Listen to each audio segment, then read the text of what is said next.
بسم اللہ الرحمن الرحیم. خاتون حضرات، اختر عباس اور میرا آپ سب کو سلام پہنچے. کوئی بارش تھی بدگمانی کی اور سارے کاغذ ہی دل کے گیلے ہوئے. وقت نے خاک وہ اڑائی ہے، دل آباد تھے جو ٹیلے ہوئے. آج ایک ایسے ہی ٹیلے کا فون آیا، بہت دور سے، رویا ہوا، آنسوؤں سے بھیگا ہوا. یہ ہالینڈ، ایک پاکستانی بچی پچھلے 4 سال سے وہاں آباد ہے، شاد ہے، پر برباد ہے.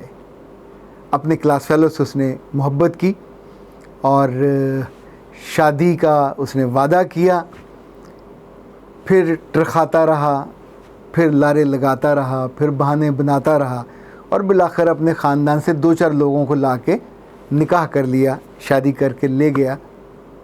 پھر وہ دونوں ہالینڈ آ گئے. ہالینڈ آنے کے کچھ دنوں کے بعد اس نے واپسی کا ٹکٹ کٹایا اور پاکستان واپس آ گیا. یہاں اس کی ماں اور اس کے باپ نے اس سے جو بھی سختی سے بات کی ہوگی، کہا ہوگا کہ تم نے کیوں شادی کی اور ہم تو وہاں نہیں چاہتے تھے. اور اس نے پھر وہاں ایک شادی اور رچائی اور اس لڑکی کو یہ کہا کہ تم پاکستان نہیں آؤ گے، اور تم اگر پاکستان آئی تو پھر میں تمہیں طلاق دے دوں گا، تم میری بیوی رہو گی. تو اس بیچ میں تم فون تب کرو گے جب میں تمہیں کروں گی، اور مجھ سے رابطہ تب کرو گے، وہ بھی رات کو اتنے بجے سے اتنے بجے کے درمیان.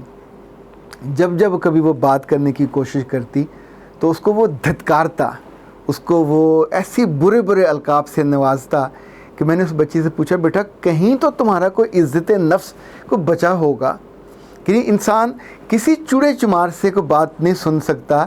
جائے کہ آپ ایک پڑھے لکھے تھے، جاب کر رہے تھے، عزت دار گھرانے سے تھے، وہ آپ کو بیاہ کے لے کے گیا تھا. 1 سال گزرا، 2 سال گزرے، 3 سال گزرے، 4 سال گزر گئے اور اس بیچ میں اس نے 2 شادیاں رچائیں پاکستان میں. آپ سوچئے کہ اس بچی کو جو اب بھی اس کی آس میں اور امید میں جیتی ہے کہ میں تو اسے بہت محبت کرتی ہوں، تو میں نے اس سے کہا کہ مجھے لگتا ہے کہ وہ تو تمہیں گھر میں ایک پہنے ہوئے پرانے بوسیدہ جوتے سے زیادہ بھی وقت نہیں دیتا ہوگا. اس نے کہا سر یہی اس نے مجھ سے کہا کہ تم تو میرے استعمال شدہ جوتے کی وقت بھی نہیں رکھتی کہ تم میری زندگی میں آؤ اور مجھے آ کے کچھ کہو. سو میری بات تم مانو گے اور جیسا میں کہتا ہوں ویسا کرو گے.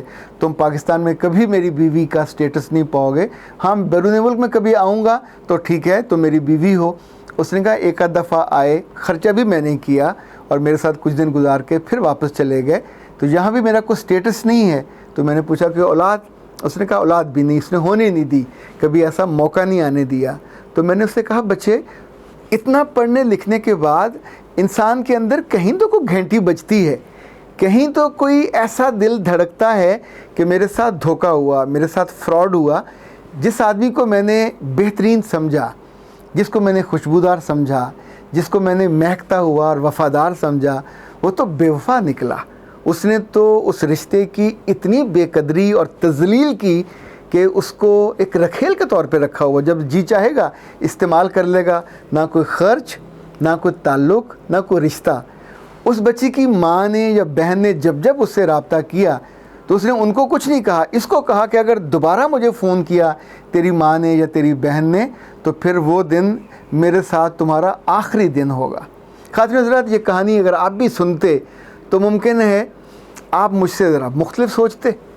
میں نے اس بچی سے کہا کہ اگر تم میرے قریب ہوتے تو جیسے کوئی بھائی اپنی بہن کو اس کی غلطی پہ کوئی لگاتا ہے چانٹ، میں بھی تمہیں ضرور کھینچ کے لگاتا.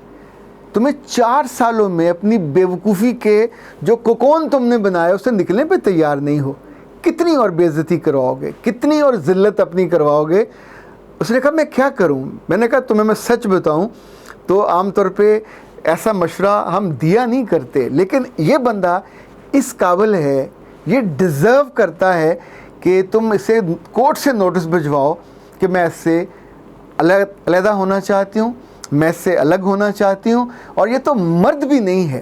دیکھیں، مرد ذات کا نہیں ہوتا، مرد اتوار کا ہوتا ہے، مرد اپنے انداز کا ہوتا ہے، مرد اپنے رکھ رکھاؤ کا ہوتا ہے، مرد تحفظ کا ہوتا ہے، مرد ذمہ داری کا ہوتا ہے. یہ مرد جو ذمہ داری پوری نہ کرے، وہ جو اپنی زبان کا بد معاملہ آدمی ہے، یعنی جو آدمی معاملہ اس نے کیا، نکاح کیا، وعدہ کیا اس بچی کو سنبھالنے کا، نہیں سنبھالا، سو معاملہ بد معاملہ ہوا۔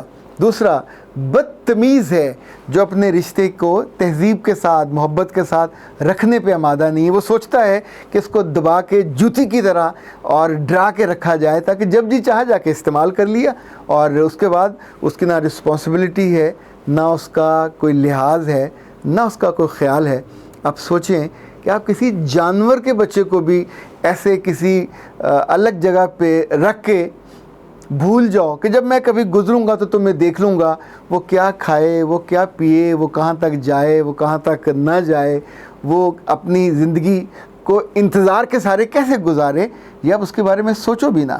سو یاد رکھیے گا، ایسے مرد جو بد معاملہ ہوں، جو بد مزاج ہوں، جو بدتمیز ہوں، جو بد تہذیب ہوں، جو کبھی اپنی رسپانسبلٹی کو نبھانے پہ آمادہ نہ ہوں اور مستقل چیٹ کر رہے ہوں، تو ان کی صرف اس رشتے کے ساتھ بندھے ہونے کی وجہ سے عزت نہیں کی جا سکتی، نہ ان کی ماں کی، نہ ان کے باپ کی۔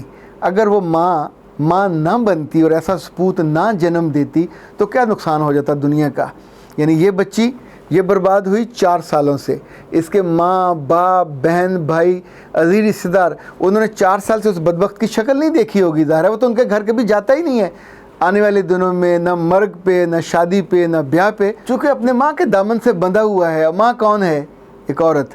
آپ سوچئے یہ کیسی ظالم اور کم ظرف عورت ہے کہ اگر اس کے بیٹے نے غلطی بھی کی، اس سے پوچھے بنا شادی کر لی، پر خاندان کے کچھ لوگ تو گئے، تب روک لیتے، تب نہیں روکا۔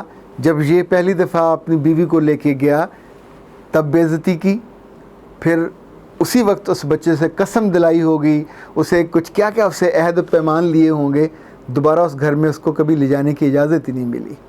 اور پھر میرا خیال ہے اس نے اسی موقع پہ اسے قسم وسم لے کے شاید لفظی ڈیورس بھی کرا دی ہو، کیونکہ ایسے لوگ، انہیں کسی قانون کا، ضابطے کا، سماج کا، دین کا نہ شرم ہوتی ہے نہ حیا ہوتی۔ وہ ساری بچیاں جو معصومیت میں اور حماقت میں ایسے لوگوں کا، ایسے بے وفا لوگوں کا لمبا انتظار کرتی ہیں، بیٹا یاد رکھیے گا، یہ انتظار 1 سال کا ہو، 2 سال کا ہو، 4 کا ہو یا 8 کا یا 10 سال کا، ان کی سرشت نہیں بدلتی۔ اندر سے یہ چیٹر ہوتے ہیں، اندر سے یہ آپ کے ساتھ صرف انہوں نے ایک وقتی سا لگاؤ کہیں ہوا ہوگا، اور اس وقت پتہ نہیں انہوں نے کیا سوچا ہوگا، آپ کے جسم کو استعمال کرنا، یا آپ کے کہیں سرمایہ کو استعمال کرنا، یا آپ کی ذہانت کو استعمال کرنا، اور پھر اپنے گھر کے پریشر پہ جو بندہ گھر میں مرد کی طرح کھڑا نہ ہو سکے، اپنی بیوی کی ذمہ داری نہ لے سکے، اس کو وہاں بیوی ڈکلیئر بھی نہ کر سکے، اس کے لیے بات نہ کر سکے، وہاں جو جھوٹ پتہ نہیں کیا اس نے بولے ہوں گے، پر اس بچی کی زندگی تو برباد کر دی۔ اس کے لیے کوئی آس نہیں چھوڑی، کوئی امید نہیں چھوڑی، سوائے اس کے کہ وہ روتی رہے اور ان سارے پلوں کو یاد کرتی رہے جب اس نے اس بے وفا سے محبت کی، جب اس نے اس پہ اعتبار کیا، جب اس کے ساتھ اس نے نکاح کیا۔ میں جب آپ سے کہتا ہوں کہ بیٹا جس لڑکی کی فیملی یا خاندان اس کے ساتھ نہ کھڑا ہو، اس کو کبھی اپنے دل کا راجہ نہ بنایا کریں، یہ ہمیشہ موم کی طرح پگھل جاتے ہیں اور ان بچیوں کی اور ان کے خاندانوں کی زندگیاں برباد کر دیتے ہیں، چونکہ ان کے لیے خاندان صرف اپنا خاندان ہوتا ہے، وہ بڑا ہے، وہ امپورٹنٹ ہے، ان کو پوجنا، ان کے ساتھ بیٹھنا، ان کی ماننا اس کے لیے پریفرنس ہے۔ اور جس خاندان کو برباد کیا، جس کو دھوکہ دیا، جس کو وعدوں کی ظاہر اتنا ڈھیر ہوتا ہے، میں یہ کروں گا، میں یہ کروں گا، میں یہ کروں گا، وہ سارے اٹھا کے تاکہ نسیان پہ رکھ دیے اور اس بچی کو اور اس کے خاندان کو اس عذاب سے مبتلا کیا۔ ایسے لوگوں کے لیے شاید ہی کسی کے دل سے دعا نکلتی ہو۔ آپ کے آس پاس کوئی آپ کا دوست ایسا ہو جو یہ غلطی کر بیٹھا ہو، اکیلے میں کبھی اس سے بات کرنے کا موقع ملے تو اسے ضرور کہیے گا کہ دل برباد کر کے، یہ جو شہر اجڑ جائیں تو ٹیلے بنتے ہیں ریت کے، ایسے دل اجڑ جائیں تو بھی ٹیلے بنتے ہیں۔ ان ٹیلوں پہ پھر الو اور مردار ہوتے ہیں اور ان کے منہ سے دعائیں نہیں نکلتی، ان کے منہ سے بد دعائیں نکلتی ہیں جو آپ کی زندگی کو اور آپ کی خوشیوں کو اور آپ کے سکھ کو پھر چین لینے نہیں دیتے۔ جو دوسروں کا چین چھینے گا یہ ہو نہیں سکتا کہ اس کو بھی چین ملے، وہ بھی بے چینی کے ساتھ اور پھر ایک بری زندگی کے ساتھ جیتا ہے۔ پر اگر برسوں بعد خیال آیا اپنی غلطی کا اور گناہ کا اور پھر توبہ کرنے گیا، تب اس بیچاری کے بال سفید ہو گئے ہوں گے، چہرے پہ جھریاں پڑ گئی ہوں گی، رو رو کے شاید آنکھوں سے آنسو بھی خشک ہو گئے ہوں گے، پر اس بیچ میں جتنی بد دعائیں اور جتنی ناخوشی اس کے لفظوں سے اور اس کے آنسوؤں سے نکلی ہوگی، اس کا وبال کہیں نہ کہیں تو پڑنا ہوتا ہے۔ اس وبال کو اپنے ذمہ کبھی مت لیجیے۔ اختر عباس کو اجازت دیجیے۔ السلام علیکم۔